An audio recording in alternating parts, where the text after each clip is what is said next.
and welcome to this very exciting webinar about digitalization and customer experience. My name is Sune Mortensen. I am Head of Investment and Wealth Solutions for London Stock Exchange here in the EMEA region. And today we're going to talk about digitalization and how it has benefited customers so far. A personal experience for me, having worked in the financial sector for many, many years, is that we have spoken about digitalization forever. We've talked about a revolution in the financial sector, and really that the new benchmark for a bank or wealth manager should be Amazon and Netflix, not really the wealth manager next door. But the question is that real?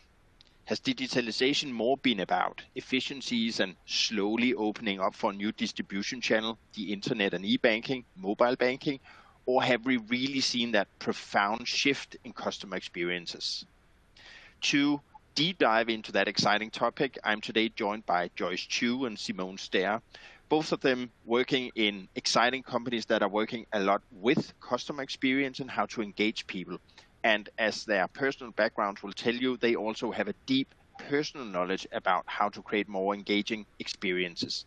Joyce, would you be kind enough to introduce yourself? Yep. Thank you so much, Sune, and thank you so much to Refinitiv for inviting myself as well as InvestSuite here. My name's Joyce Chu. I am leading our sales structuring efforts at InvestSuite. So sales operations and structuring efforts from a global point of view. And I work closely with our clients and prospects on these digital wealth transformation projects. Prior to joining InvestSuite, I worked at retail banks like RBC in Canada and Sun Life, and really grew passionate about finance and investments. And after moving to London, I've noticed that innovation, especially here, has grown exponentially over the years. So really, how can we leverage all of that finance and investments, and how can we democratize and bring that more to clients in a digital way? So that's really what brought me to InvestSuite. InvestSuite is an invest-tech provider, and we build white label solutions for financial institutions as well as companies in the embedded wealth space. And really our goal is that combined goal of democratizing wealth management and allowing the institutions to stay ahead of the digital curve as well as the customer experience curve. We have solutions across robo-advice, self-execution platforms. We have next-generation client reporting, portfolio optimization, and the like. So really our goal is to combine the newest tech with delightful design and user journeys, really this digitalization for the customer as we speak. And of course for the banks, that allows them to drive new commercial avenues and as well as proven increases in engagement. So it's a little bit about me and InvestSuite. Thank you. Very exciting, Joyce. Thank you for joining. Simone, a few words about yourself and capital preferences. Yeah, sure. Thank you, Sune, and thanks for the invite. So I'm Simone, and I run at Capital Preferences, our business development efforts. I have a background in behavioral finance, behavioral economics. So what brought me to this firm is that they are able to do digital tools and solutions that is very customer experience centric, but at the same time, it's underpinned by decision science out of our co-founder, Professor Shahar Karif from University of Berkeley. So this is a new way to really engage people at a different level, and our technology is able to very precisely understand clients' preferences in investment contexts, such as risk preferences, ESG preferences, goals, and so on. And it's in a very different manner. It's very simple for them to express this through our tooling, but underneath it's very complex. So we can then sit in any journey. It could be from robo-advice like Vanguard's to digital re-engagements and even human advisor-led journeys. We do, of course, align with MiFID, but the value that we are creating here is much beyond that. So that will be increased net referral rates, added AUM, we prevent churn and so on. And one of the key reasons for that is actually that we offer a differentiated and meaningful personalized experience at scale. Very exciting, both of you. Thank you for joining, also to you, Simone. And let me kick off this webinar with the first question, and let me pose that to you, Simone. the question I think we're all wondering about, will human advisors be replaced by pure digital experiences? So I would say the short answer is no. But the longer answer would be that I think some of the steps and some of the heavy documentation parts that advisors are doing today can and should be replaced. So there are digital experiences that can be done. It can be done much more precise, much faster, maybe even more unbiased than a human advisor has the tooling to do today. I don't see a risk that they would ever be completely replaced. If we look to other professionals like doctors, for instance, there's been a lot of improvement in the methodology and the tools they're using, like blood tests and X-ray machines and so on, that supports and help them to understand their patients. And they can provide much more precise treatments. That doesn't mean that I personally don't feel like I need a doctor or that I'm diminishing the worth of that profession because of the innovative tools. But I do expect them to use them when they are helpful. So I would claim the same is actually true for financial advisors, that some segments and some very simple purposes and so on could be done purely digital. But the need for human advisors, especially in the markets we see today, that's very insecure, I think they will persist at least in a hybrid form. Joyce, what is your view here? You provide white label solutions that are, robo-driven or self-directed. What is your view here? I think I tend to agree with Simone. We see it exactly just like that digitalization shouldn't be seen as a threat or a replacement, but really a way to serve perhaps those who are underserved, and then complement the human advisors. So to take Simone's example of doctors, by, optimizing or making efficient some of the steps in the process, we allow doctors to do more with their time. And so that's the same thing with advisors. By taking some of those, heavy documentation processes, then we're freeing up the human advisor time so that they can actually take the advice, the personal advice, to the next level. And that will change over time as well. And so really, I think that, even our solutions, what they can do is help those underserved and also allow the advisors to service their existing clients with more personalization, more added value. And I think that's exactly what the end clients are looking for. And that will change over time as well. It actually aligns. We did a massive study in the beginning of the year, and we saw that the most important source for information is actually still the financial advisor. And that goes across different age groups. So I think there's no fear out there, and what people are trying to do both with tech and data is just to empower the advisor and to allow the wealth managers to really focus on where they're differentiating themselves. And that is, as you allude to, Joyce, usually in the contact with the client, the personal messaging. Just to get a little interaction here and to get some views from the audience, we're doing a few polls here, and the first poll here is being pulled up now. Do you think digitalization could be a way to improve the experience you offer to your clients? So basically, we're asking you, do you feel you can improve the offering you have right now, or are you actually at a very high level of saturation? While you're polling here, slowly let's cover the next question or the next topic of the day, and I think I'll pose it to you, Joyce. What component, if we look upon a very standard advisory journey, where do you think digitalization right now really can improve the customer experience and reduce friction, and why is that? Where do you see most is needed to be done? So I think that Simone mentioned it earlier. Of course, some of those heavy documentation, I think we're already doing a good job of that, the onboarding, some of that administrative stuff. But when you think about wealth management after that, especially the initial meetings, the initial investment plan, these are less frequent touch points. Annual reviews, less frequent.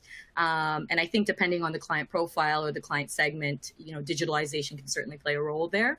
But another touch point that we think at InvestSuite is such a missed opportunity, and it's highly frequent, is actually regular client reporting. currently, this is so standardized. Everyone gets cookie cutter reports, but they get them anywhere from, depending on the region, anywhere from monthly, quarterly, annually. And so we think that this is quite an opportunity when digitalization and technology can play a role. We at Invest, we have a solution called Storyteller, and our goal is to introduce a next generation of client reporting. So really thinking about digitalization in a different way. So we're using technology so that we can create personalized, very visual, very engaging reports that are sharing relevant insights that create meaning. So rather than simple performance metrics, we're translating that into insightful stories. So at Invest, we use algorithms, rule-based engines, and we create a story of the reporting period, showing the hows and the whys of the performance, using insights on the performance attribution, reporting on ESG. We use visuals, we incorporate news. All of these are things that are not yet in a standard report package, but can really add value to this meaningful touch point. We can use different channels of delivery, video, audio, etc. Think of it as maybe perhaps like a personalized Wall Street Journal or something like Spotify's yearly wrap up. We're using elements from those digital experiences to improve something that's been, maybe perhaps forgotten. And we can really do this in a scalable way, thanks to tech and digitalization. And I mean, what's different, and also you, Simone, here, what is different about this type of reporting? Because, I mean, reporting has been around for ages, and at least some of the very big markets in Europe are covered by MiFID. It's quite comprehensive, the demands you have for reporting. What is different? How are you using, a digital medium differently than before? What we're doing, and Simone, please add after if you'd like. What we're really doing is, adding visualization, going above beyond just displaying performance metrics. We're explaining what's happened. We're using storytelling techniques that people can resonate with and follow along. Perhaps, what was the biggest occurrence in the reporting period.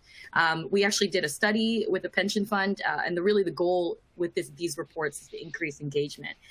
So what we did, we sent out a bunch of storyteller reports, and we asked them for their opinion on what to do next. And normally this pension fund, they have about a 2 to 3% engagement rate when they send out something, and that's on a good day.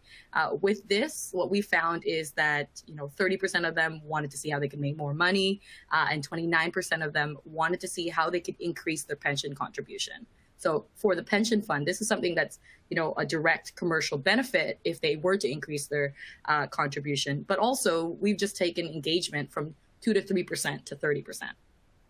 And so that's really where I think, by telling a story, adding more value, adding more insights that are relatable and personal to the client, you can really, change this reporting.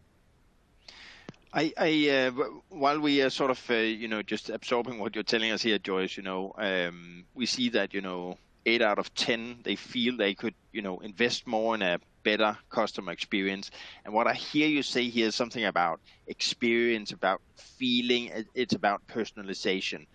When you talk about reporting, Simone, how, are there other parts of the wealth management where we should talk more about the feelings and the experience and stuff, onboarding clients and the interaction? Where do you see that this more almost emotional sort of parameter could be more prevalent? Yeah, I would completely agree with Joyce, and I think the underlying mechanisms is the same as she refers to in reporting. So actually making some content alive and engaging and so on. We could do, if we just zoom down on one particular component of the onboarding journey, being how to risk assess clients. So what is people's risk attitudes? Those kind of standard questionnaires or survey questions has been around here for decades, and I don't see a lot of innovation there, even though we can digitalize them, but it's still the same flat content. It's still the questions that people have a hard time understanding and expressing, and the advisors feel like that it's kind of ruining the conversation with the client. So instead, what we do is instead of asking people to state their preferences, we ask them to reveal them. And that can be done through a very simple gamified task. It will only take around 90 seconds. And we're not only uncovering the risk attitudes, we're also uncovering people's loss aversion. So how bad it feels when the market goes down and how likely they are to panic and maybe sell out at a very bad time. We can understand that from those decisions, and also their decision consistency, which is yet another measure of rational decision making. So by using these gamified experiences, it's very, people also understand what they're doing and they get to learn more about themselves, which can be played back to them either on reporting or in the middle of the journey.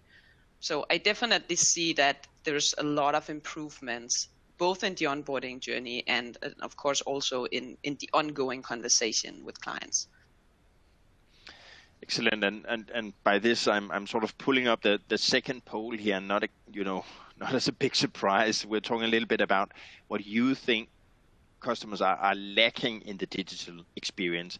We've heard both Simone and Joyce talk about that more personal touch, addressing feelings and emotions a little bit more, and it could be fun to hear, the audience where you think we could leverage digital capabilities a little bit more. While we poll, Joyce, we made a study in the beginning of the year, as I alluded to before, where we saw that people are willing to pay more for a personal advisor, and that goes across all segments, also the younger people. So there's still a very, very strong attachment here. Where is it you feel that despite the fact you sell technology, where is it you feel that the advisor can bring valuable input that sort of is complementary to the digital experience? Where are they? Yeah, I think that, in my past life, I also worked closely before joining technology with advisors. And in that role, as well as my current role, when we do this kind of behavioral insights and research on what's the next thing for user journeys, we are looking at what are clients lacking to this question, and what are they lacking from digital experience, and what are they getting from advisors? And a lot of that isn't necessarily about investment performance. I think we know that. It's more actually this behavioral coaching, what to do or how to feel when markets are up, down, etc. And also transparency. So, it is much easier to trust a advisor that you can see face to face, that you may have a personal relationship with, versus perhaps someone digital. And so all of these things, customers are certainly looking for, whether or not they can explicitly state that, but studies have certainly found that. But we actually use this as well as valuable inputs when we are thinking about the user journey. And so we use that to build hybrid journeys where we're really emphasizing the advisor's role in bringing that behavioral coaching and that transparency by allowing them to overstep or interject at those certain points. But we also use this idea of this psychology when building our completely digital journeys into making them human-centric. And so certain things like visualizing certain behavioral biases that clients might have, like the disposition effect when they end up selling low or buying high, by visualizing things like that. We're not necessarily replacing the advisor, but we're giving them a visual tool that can allow them to explain to the client, okay, you know what, perhaps it's not time to sell yet because this is a good security or a good holding in your portfolio. Certain other things like dynamic risk profiling, you're leveraging technology to identify these opportunities when a user or client might be having too much activity, making lots of withdrawals, and that might be related to what's happening in the market. And so by having this notification to the advisor or the end client that perhaps they may need to reassess their risk profiling or something like that, these are kind of those inputs when it has a lot to do with that behavioral coaching, etc. That I think that digitalization and advisors go hand in hand, and can really learn from each other as well. If we look upon the answers from the poll here, it's striking that 40% they sort of recognize that it's really the personalization where we need to do more, which is sort of hand in hand with the perception people have, Amazon is great, Netflix, these kind of companies are great because it seems like they know you. Is there a point here from the poll that we are not good enough yet to know people?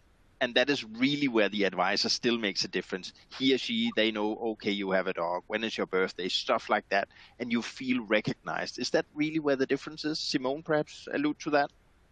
Yeah, I think I completely agree with Joyce's input about the behavioral data. And I do think that we need technology to support advisors to understand people at a different level. So what you're alluding to is that, of course, you understand the history of that person and maybe that, they like the coffee that's served if they go into the meeting and all of that. But really, really deeply understanding people's could be also sustainable values and so on.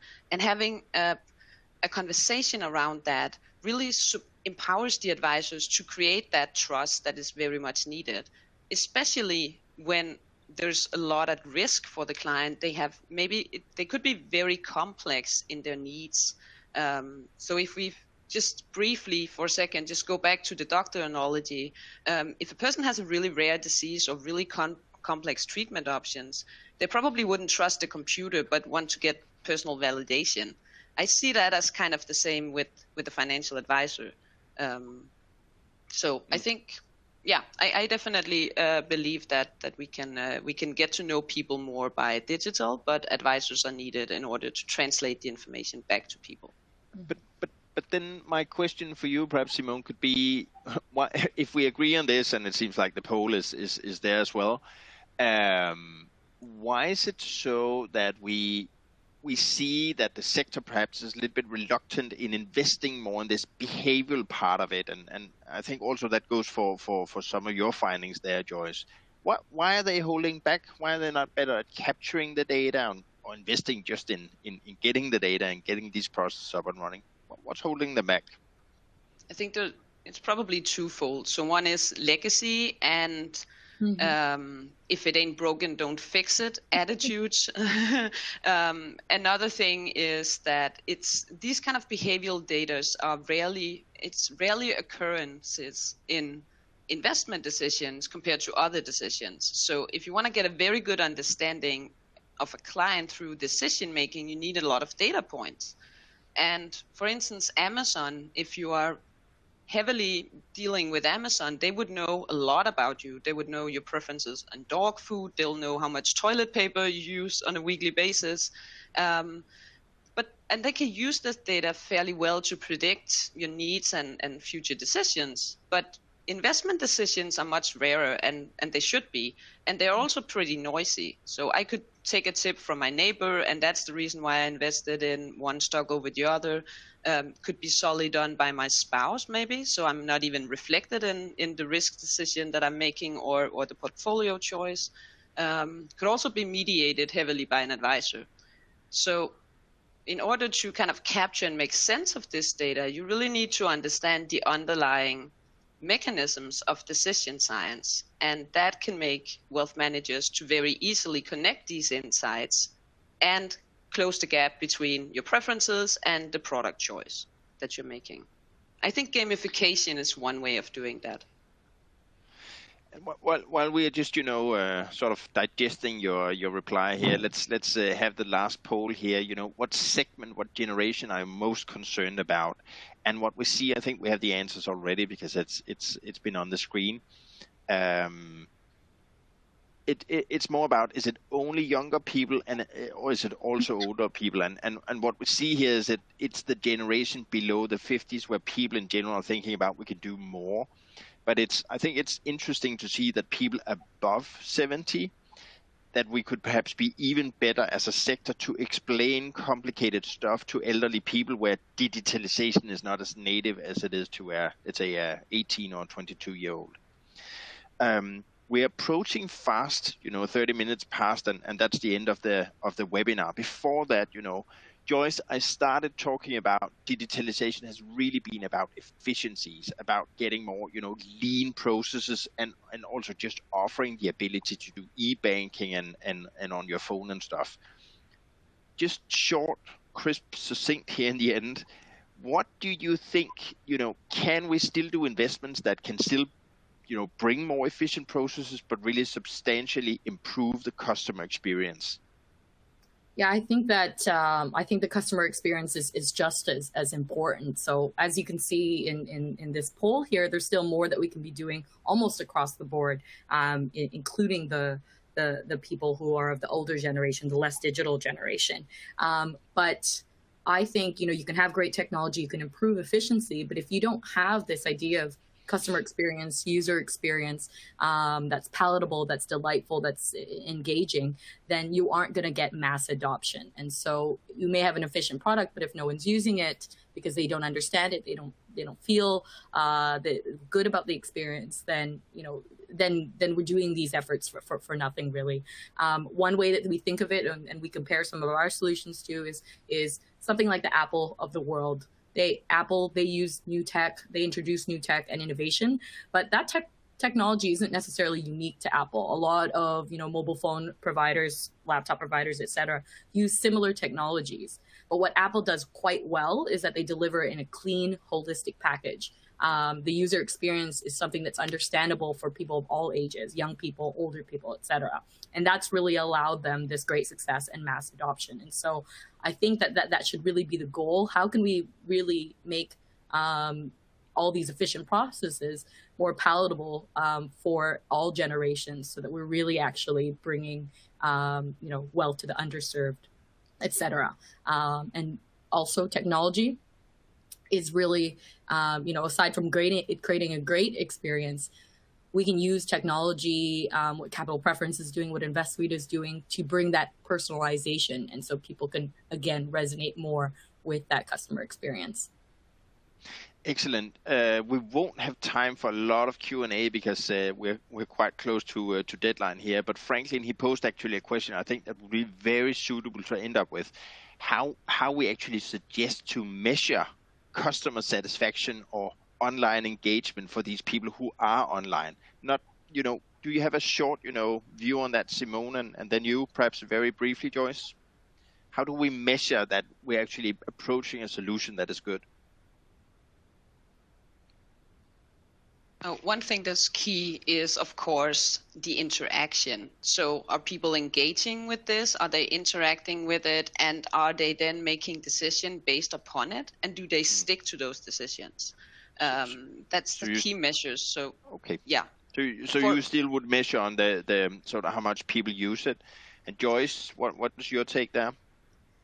Similarly to Simone, I absolutely agree. What we measure, of course, is the engagement. How many people are responding? Are they taking the suggested actions? Are they using the software? Are they seeing their advisors? And also, what we can do now, especially with digital, is measure conversion rates. And so we do that every step of the journey. You can see how many people, how much time people are spending on certain screens. When are they saying, yes, I'll buy something, and how many people didn't say, yes, I will, move forward with the customer journey, et cetera. And I think we can leverage technology to see where the areas of opportunity are and where we're doing well and where we're not doing well. So I started talking about efficiencies, and suitfully enough, Joyce, you actually ended talking implicitly about efficiencies, which is conversion rates, about making business. Simone, Joyce, it has been a real pleasure, hosting you two in the conversation today. It's been a pleasure to gain more knowledge about online customer experience here.